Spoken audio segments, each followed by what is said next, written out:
स्वामी जी आपकी त्रिपुरम कोटि। हाँ शिवोम नारायण। अच्छा, अब आवाज आ रही है?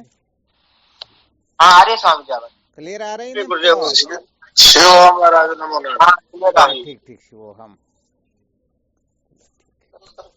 क्या विषय चल रहा था अपना? संसार को बनाए रखकर कभी भी सत्य का साक्षात्कार नहीं किया जा सकता। संसार को बनाए रखकर कभी भी सत्य का साक्षात्कार नहीं किया जा सकता।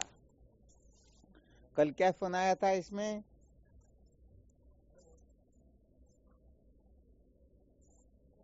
संसार को छोड़कर सत्य की कितनी दूरी पर रहे या नहीं रहे। अरे वाह, क्या बात है, मोतीलाल जी ने बहुत अच्छा याद रखा। कल वो चक्कर के माध्यम से समझाया था ना, भवसागर का जो ये संसार चक्र जो है ना, सचमुच में हम इस संसार में कितने गहरे उलझे हुए हैं। तो इसके मापदंड के लिए एक फॉर्मूला बनाया था, फॉर्मूला तैयार किया था, और उस फॉर्मूले से प्रत्येक साधक को अपने बारे में मंथन करके निर्णय लेना था कि हम किस जगह पर है, हमारी स्थिति किस जगह पर है।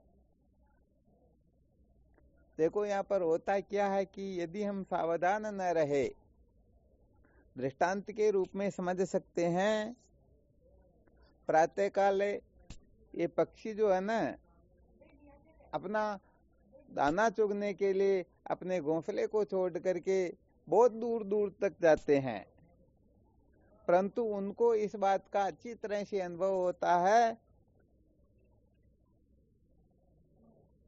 कि कितनी दूरी तक जाना है। यदि वह अधिक दूर तक चले जाए और शाम को पुनः अपने घोंसले में समय पर न पहुंच पाए, तो वो बाज जो होता है ना, वह उनको नष्ट कर देता है, उनको ही खा जाता है।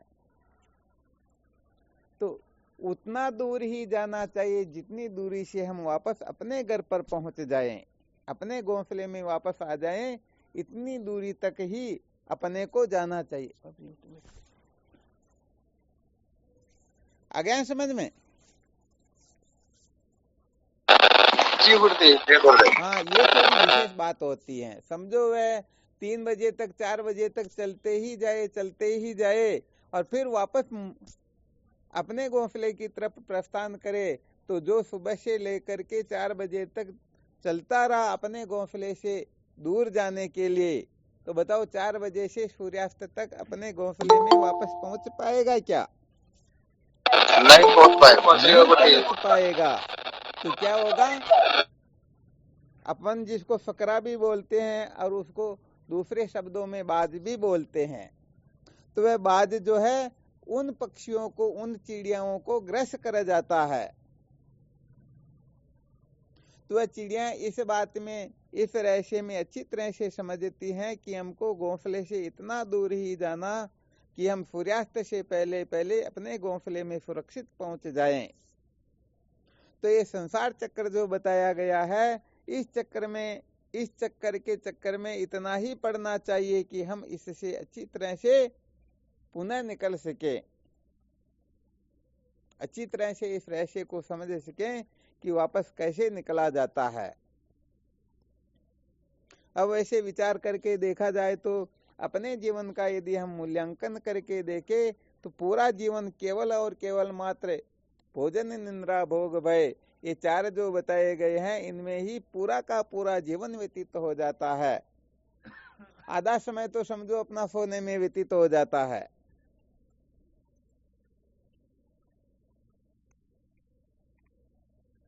और ऐसे करके देखा जाए तो बहुत ही कम समय बचता है जिस समय में हम सत्य के साक्षात्कार के लिए कुछ कर सकें। ये रहस्य तो समझ में आ गया ना? जी गुरुदेव आ गया। तो यहाँ पर जो साधक अन्मय कोश को छोड़ करके बाकी जितने भी हैं उनको ज्यादा महत्व न दे करके उनके हिसाब से ही प्रवर्त निवर्त होता है, तो उसे इस अन्मय कोश से ऊपर उठने की चेष्टा शुरू कर देनी चाहिए, क्योंकि पंचकोश में ही ये जीव उलझा हुआ रहता है। किसमें उलझा हुआ रहता है? पंचकोश में। हाँ, पंचकोश में। तो ये स्थूल देह में जो हमारा आग्रह बैठा हुआ होता है, आसक्ति बैठी होती है, सत्यत्व प्रियत्व रमणीयत्व की जो बुद्धि बैठी हुई है, और इस स्थूल शरीर में ही हम अमता ममता सत्यत्व बुद्धि करके ही फिर अनेक प्रकार के नाते रिश्ते संबंधों से हम अपने को तादात्म्यपन करके फिर उनको अपना रूप ही समझने लगते हैं। उनके दुख में दुखी होते हैं, सुख में सुखी होते हैं। उनके रोने के साथ हम भी रोते हैं, हंसने के साथ हम भी हंसते हैं। ऐसा समझना चाहिए कि हम एक प्रकार से वो फुटबॉल बन जाते हैं कि संसार के लोग हंसे तो हमें हंसना होगा, रोए तो हमें रोना होता है। और होता या नहीं होता संसार में? जी गुरुदेव। हाँ, यदि कोई रो रहा हो और उसके साथ रोए नहीं, दुख प्रकट न करे, तो वो कहने का मतलब उसी समय पता नहीं क्या कर बैठेगा कि तुम तो हमारे दुखों का मजाक बना रहे हो, हमारे तो ऐसा हो गया और तुमको हंसी चल रही है। हो जाता है ना? जी गुरुदेव। हाँ, यहाँ थोड़ा प्रसंग बस ये संकेत कर देते हैं, दुख जो होते हैं ये दो प्रकार के होते हैं। कितनी प्रकार के होते हैं? दो प्रकार। हाँ, एक तो दुख होता है और एक अनुदुख होता है।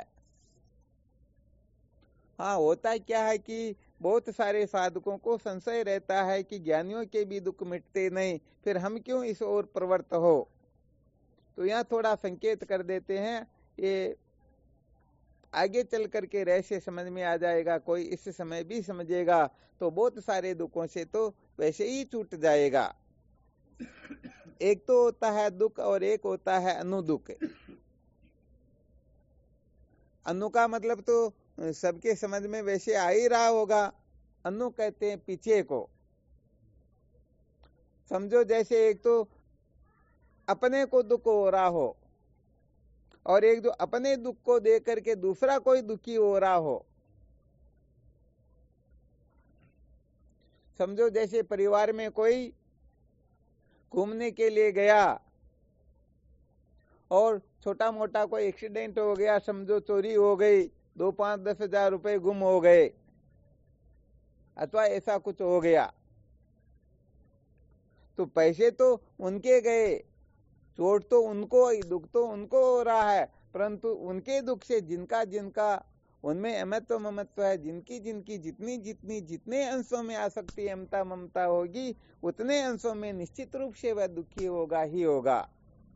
तो जिसको चोट लगी उसको तो दुख हो रहा है, परंतु जिनको चोट नहीं लगी फिर भी रो रहा है, वह जितना रो रहा है उससे वह ज्यादा रो रहा है। तो उसको बताओ, किसी ने काट लिया, किसी ने कुछ किया क्या? नहीं किया, परंतु फिर भी उसे दुख हो रहा, तो दूसरों के दुख से दुखी होने को कहते हैं अनुदुख। हालांकि इसका ये मतलब नहीं बता रहे हैं कि जैसे वो फिर देशभक्ति आदि आ जाती है, उस समय यदि हम ऐसा करते नहीं करते वो नासमझी हो जाती है।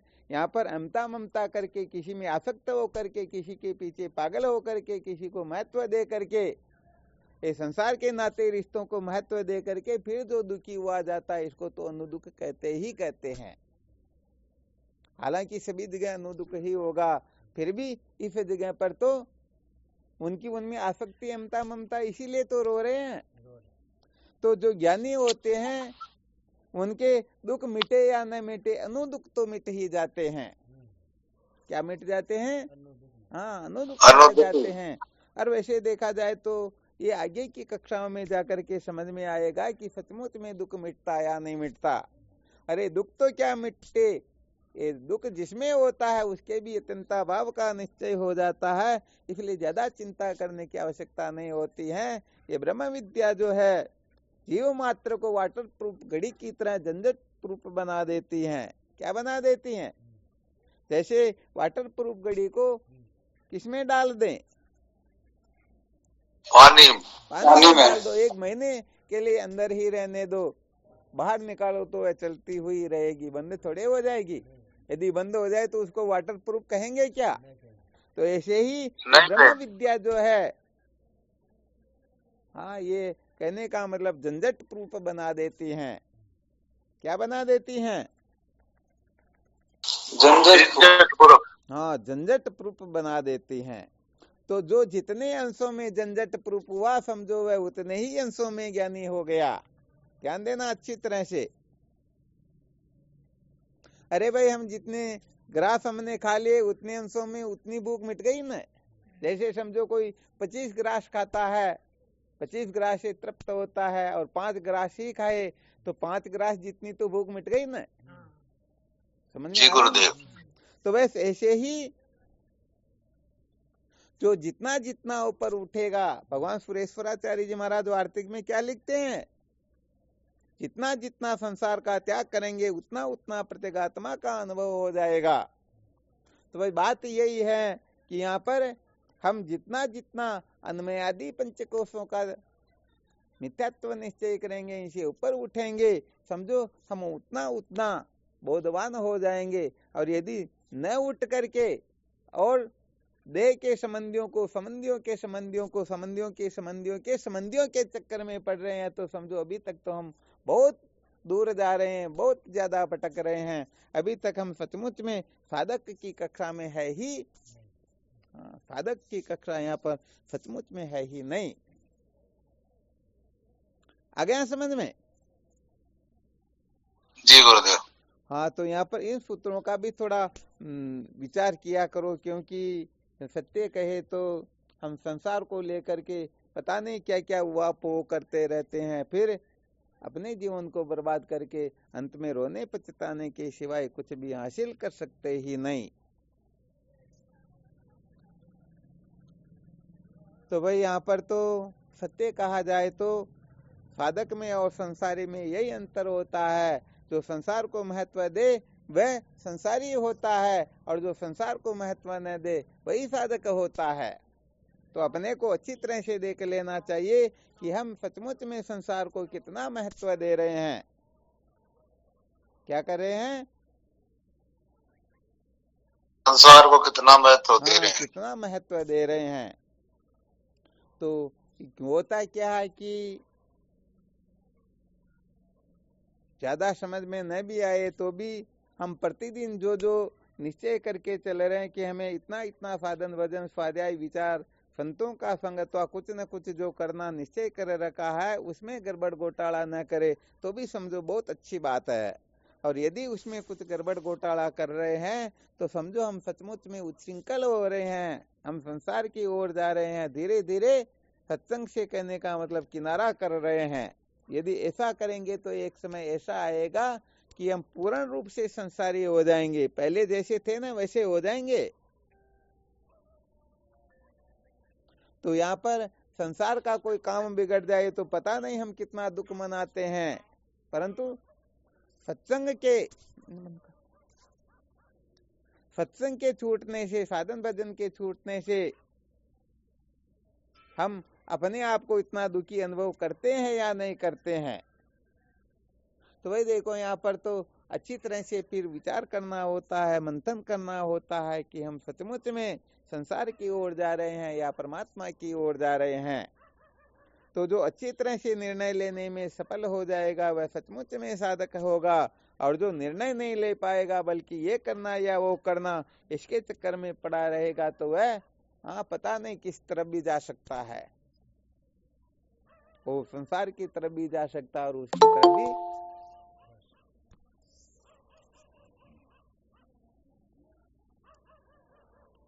अरे भाई क्या बात है गौतम, इतना लेट कैसे जुड़ते हो? 9 बजे 8:30 बजे सत्संग शुरू हो जाती है, हमेशा कहना पड़ेगा क्या? 8:08 के बाद में यदि कोई जुड़ रहा तो समझो वह साधक है नहीं, एक नंबर का संसारी है। और अपने तो यहाँ बड़े बड़े जो महात्मा कहलाते हैं ना वो भी 11-12 मिनट देखते कि गुरुजी सत्संग इस समय ही करेंगे। जो तो इतनी बार कह दिया कि गुरुजी के समय से भी यदि ऐसा करते हो तो अपना समय ज्यादा मूल्य समझते हो। यदि 2-4 मिनट सत्संग नहीं भी सुना रहे फिर भी जुड़ने में क्या दिक्कत है? तो बाद में जुड़ करके अपना अभिमान और अपनी मूर्खता ही प्रकट कर रहे हैं। तो साधकों को अच्छी तरह से सावधान रह जाना चाहिए। जब मैं 8:05 पर शुरू कर देता हूं तो आप 5 मिनट बाद तो जुड़ सकते हो ना। तो कम से कम 8 बजे से 9 बजे तक का समय चाहे सत्संग हो या ना हो, अपने को बिल्कुल हाजिर रहना है। और किसी काम को महत्व नहीं देना, बिगड़े तो बिगड़ने दो, और यदि आप सुधार लोगे तो क्या निहाल हो जाओगे, आज दिन तक हुआ कोई निहाल। हाँ तो भाई ये तो देखते हैं, करे तो क्या करें। विवेक की बहुत अधिक आवश्यकता साधकों में अभी तक, तो सत्य कहे तो।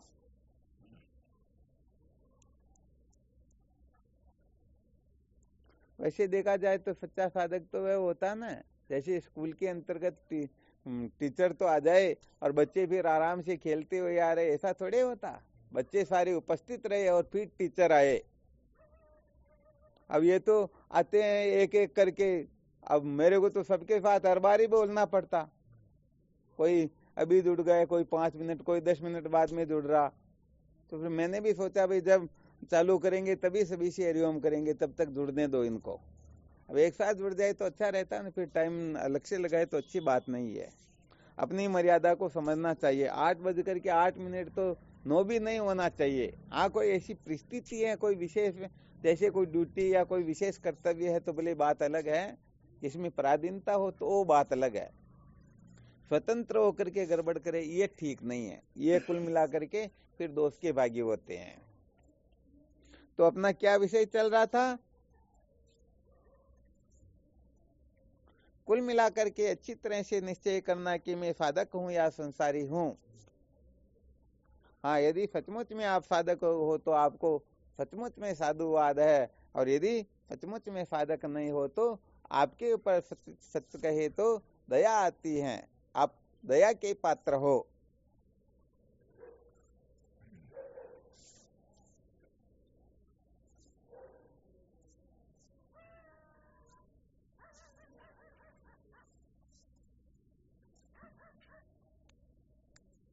वो थोड़ा विषय से फिर विषयांतर भी हो जाता है, क्या करें कि थोड़ा पावर लगाना पड़ता।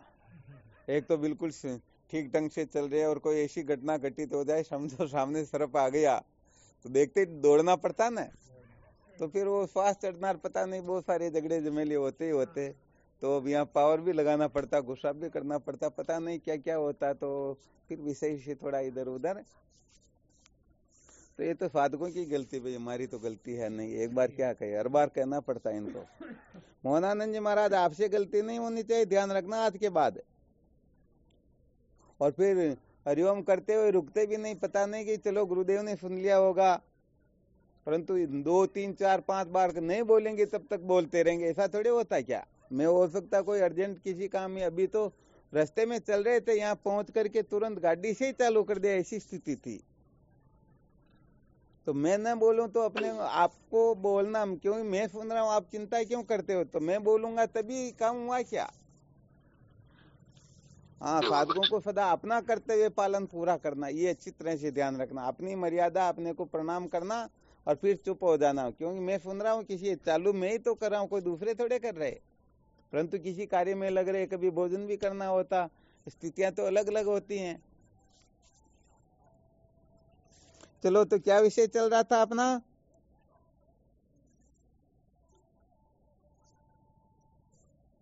संसारी है, साधक या संसारी है। हम साधक है या संसारी है। हाँ ये बड़ी विलक्षण बात है। सबसे पहले यही निर्णय ले लेना चाहिए, और इस जगह पर केवल और केवल मात्र ज्यादा समझ में आए या न आए तो इतना जरूर समझ लेना कि ये संसार चक्र जो बताया गया है, इसका जो द्वार है, उस द्वार की ओर हम मुख करके, चाहे किसी भी जगह पर क्यों न हो, हाँ द्वार के सामने वाली दीवार पर भी हम क्यों न हो, परंतु मुंह यदि हमने द्वार की तरफ कर दिया तो हम साधक हो गए, और द्वार के पास में पहुंच करके भी यदि द्वार को पीट कर दी तो हम संसारी हो गए। क्योंकि जिस तरफ हमारा मुंह होगा उसी तरफ तो हम चलेंगे ना। कोई यहाँ शंका वगैरह तो नहीं है ना।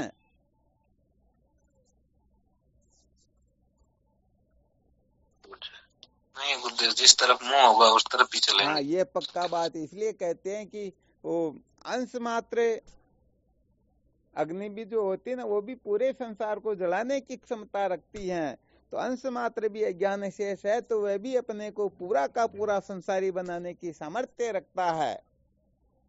हाँ इसलिए सत्य कहे तो इस जगह पर तो जो सचमुच में आगे की कक्षाओं में बैठने वाले साधक जो भी होंगे वो अच्छी तरह से निर्णय कर पाएंगे कि प्रत्येक क्षण क्षण की हमारी जो क्रिया चेष्टा है इसमें किसको महत्व देना, किसको नहीं देना, किसका संग करना, किसका संग नहीं करना, क्या बोलना, क्या देखना, क्या सुनना, क्या सूंघना, क्या चखना, क्या स्पर्श करना, प्रत्येक क्षेत्र में प्रत्येक क्षण क्षण के अंतर्गत वह सावधान रहता है कि मेरा मुंह संसार की ओर है या द्वार की ओर है।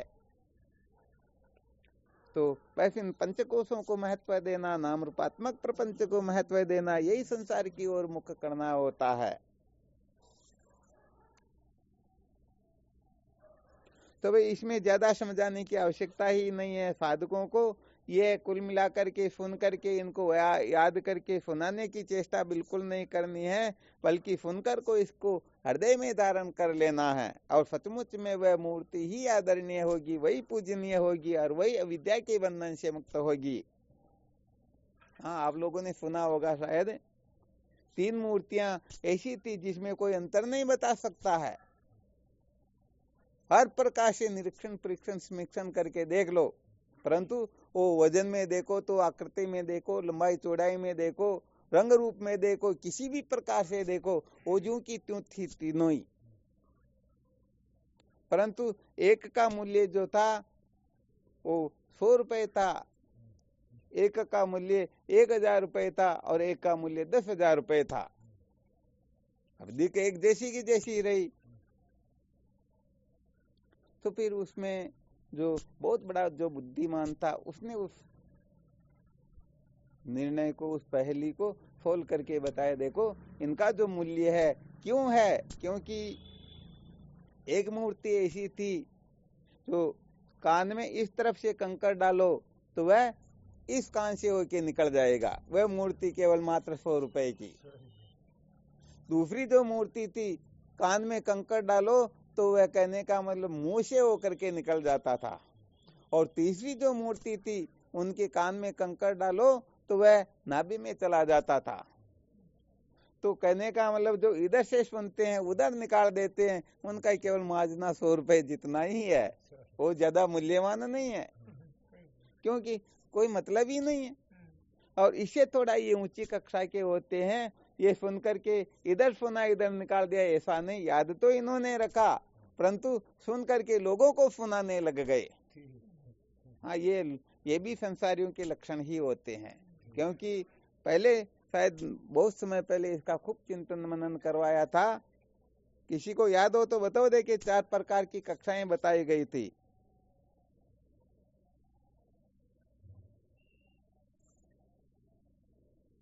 किसी को ध्यान में है क्या? नहीं है गुरुदेव हमारे। हाँ, नहीं है, सत्य बात है, तभी तो गड़बड़ होती है। जबकि साधकों को इस सूत्रों का तो इतनी अच्छी तरह से पालन करना होता है कि बिल्कुल भी गड़बड़ हो ही नहीं। सबसे पहली कक्षा बताई गई थी स्वाध्याय काल, दूसरी कक्षा बताई गई थी बोध काल, तीसरी बताई थी आचरण काल और चौथी बताई थी प्रवचन काल। सबसे पहले तो अच्छी तरह से पंडिते निर्वेद्य वालेन तिष्ठा से श्रुति माता जो संकेत करती है ना, सर्वप्रथम विरक्त होकर के शास्त्रों के रहस्य को अच्छी तरह से समझ लेना चाहिए। तो सबसे पहले अच्छी तरह से हमें स्वाध्याय कर लेना चाहिए और उसके बाद में होता है बोध काल। बोध का मतलब होता है उसको अच्छी तरह से समझना। फिर तीसरा होता है उनको ज्यों का त्यों जीवन में प्रतिष्ठित कर देना और चौथा होता फिर प्रवचन करना। अब यहाँ पर तो स्वाध्याय काल से डायरेक्ट 2 कक्षाएं तो समझो जैसे गधे के सर से सींग गायब हुए, डायरेक्ट स्वाध्याय काल से वो प्रवचन काल में आ जाते हैं, सुनते हैं और सुनाने लग जाते हैं। हो गया ना गड़बड़ घोटाला। तो सबसे पहले तो ठीक ठीक महापुरुषों के सानिध्य में बैठ करके, ब्रह्मवेता महापुरुषों के सानिध्य में ही बैठ करके फिर वेदांत का श्रवण मनन आदि करना होता है और फिर उनको अच्छी तरह से हृदयंगम करना होता है और फिर निष्ठा बनानी होती है। उसके बाद में स्वतः ही प्रवचन आदि होते रहेंगे। परंतु यहाँ पर तो गड़बड़ घोटाला हो रहा ना भाई।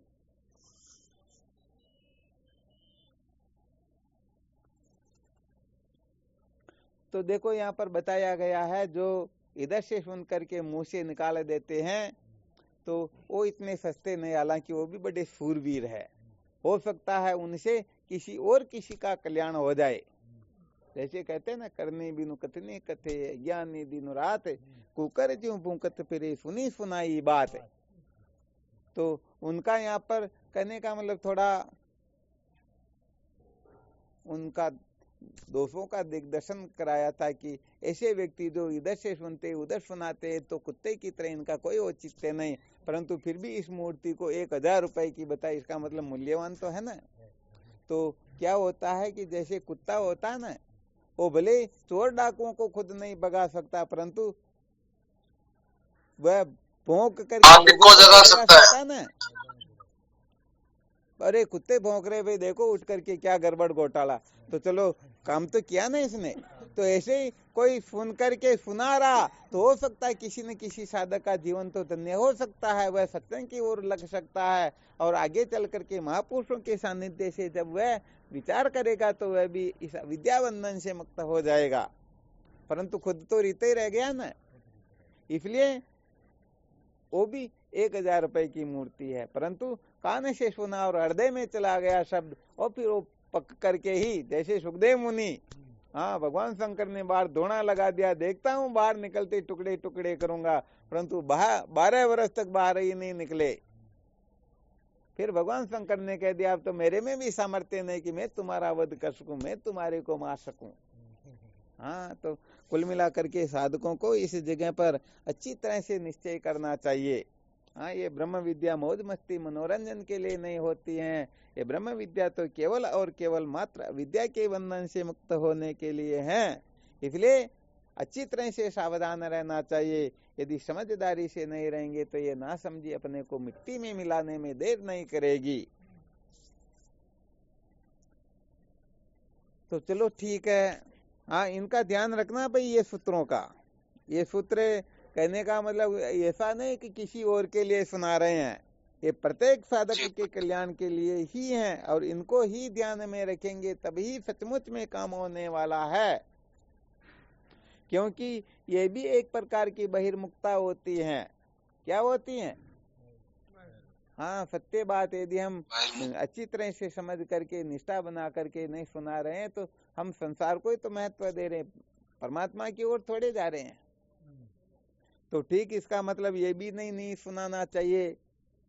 परंतु वैसे देखा जाए तो जो होशियार होते हैं ना, हाँ ध्यान रखना है, बड़ा सूत्र बता देते हैं। हमको किसी महात्मा ने बताया था कि यदि तुम्हारे पास में 1 रुपया हो ना तो सब बता देना, परंतु कम से कम 25 पैसे तो गुप्त ही रखना। वो दृष्टांत दिया करते थे, परंतु मूल में ये बताते थे तुम 1 रुपया जितना जानते हो तो 4 आना जितना ही बताओ, 12 आने तो गुप्त ही रखो। तो क्योंकि यदि वहां पर किसी ने शंका कर ली पलट करके और फिर हम सिर खुजलाने लग जाएंगे, नीचे देखने लग जाएंगे, इधर उधर हो जाएंगे तो गड़बड़ घोटाला ही है ना। तो अच्छी तरह से पहले उसका अनुभव करो, निश्चय करो, अच्छी तरह से समझो, और उसके बाद में सामने चाहे फौलाद क्यों ना हो फिर कोई दिक्कत होगी क्या? हाँ, तो इसलिए यहाँ पर अच्छी तरह से पहले निश्चय करना होता, अच्छी तरह से समझना होता है। हाँ, किसी भी प्रकार के कैसा भी तर्क वितर्क क्यों ना हो, समस्त तर्क वितर्कों को निरुत्तर करने की सामर्थ्य आ जाए तब समझो हमने उस रहस्य को भली प्रकार से समझ लिया है। तो हम तो केवल एक तरफ से देखते हैं, एक तरफ से देखने से काम चलता ही। हाँ, तो किसी ने कहने का मतलब वो बता दिया पानी जो होता है वो ठंडा होता है। बच्चा था छोटा, देखा पिताजी कभी झूठ नहीं बोलते, पिताजी के प्रति उनकी बड़ी गजब की श्रद्धा थी, तो वह चेक करने के लिए चला गया पिताजी गलत पढ़ाते या सही पढ़ाते हैं। तो चूल्हे के ऊपर देगची रखी हुई थी, जाकर के हाथ डाला, हाथ डल गया, होता हुआ गया माँ के पास में, जाकर के कहने लगता माँ पिताजी गलत पढ़ाते हैं।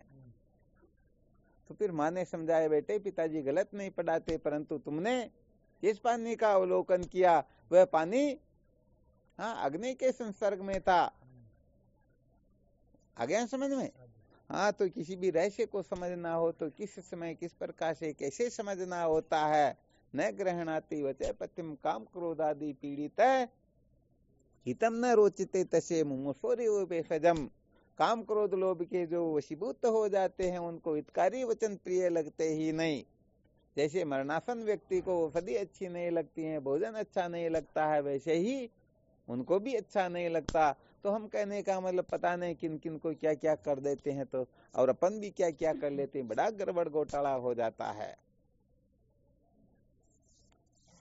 तो चलो ठीक, इसका थोड़ा मंथन चिंतन आदि करना। अब थोड़ा सत्संग का भी कार्यक्रम होगा, शुरू होने वाला, भोजन वगैरह भी करेंगे। तो आज की क्लास यही खूब है। और कोई छोटी मोटी शंका हो तो 2-5 मिनट के लिए और देख लेते हैं।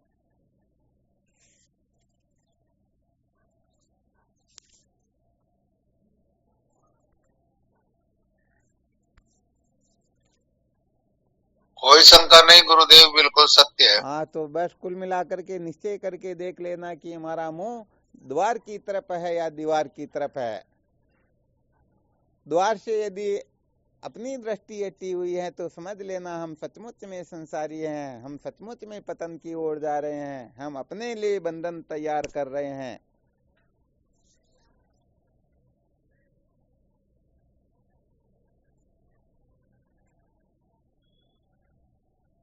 और जो द्वार की ओर मुख नहीं किए हुए हैं उनमें सारे के सारे दोष फिर प्रकट होने लग जाते हैं।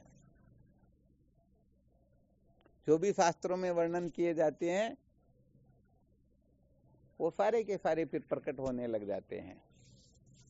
इसलिए अपने को सचमुच में सच्चे अर्थ में साधक होना है।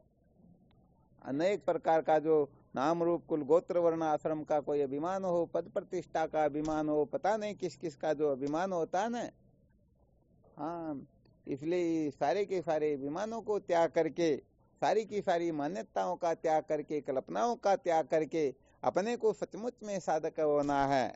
और जो साधक होता है सचमुच में उनको ये अच्छी तरह से समझ में आता है कि हमें स्वयं को पुरुषार्थ करना है। चलो ठीक, शिवोहम। भगवान शिवोहम। हाँ, शिवोहम नारायण शिव। हाँ, शिवोहम।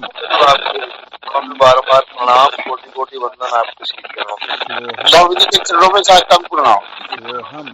प्रणाम स्वामी जी, कोटि कोटि प्रणाम। शिवोहम। नमो नारायण हरि ओम। गुरुदेव भगवान के साष्टांग प्रणाम। शिवोहम। शिवोहम। शिवम गुरुदेव चरण स्पर्श। शिवोहम। आपके चरणों में कोटि कोटि प्रणाम। शिवोहम। प्रणाम गुरुदेव। शिवोहम। हाँ, शिवोहम। शिवोहम। शिवोहम। प्रणाम स्वामी जी, आपके श्री चरणों में बारंबार। जय हो स्वामी जी। जय हो आप। शिवोहम दादा। शिवोहम। शिवोहम। प्रणाम दादा। हाँ, शिवोहम। नमो नारायण हरि ओम।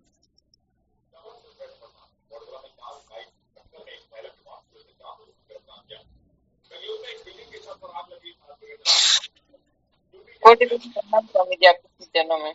शिवोहम। अच्छा, प्रणाम, कोटि कोटि प्रणाम। शिवोहम।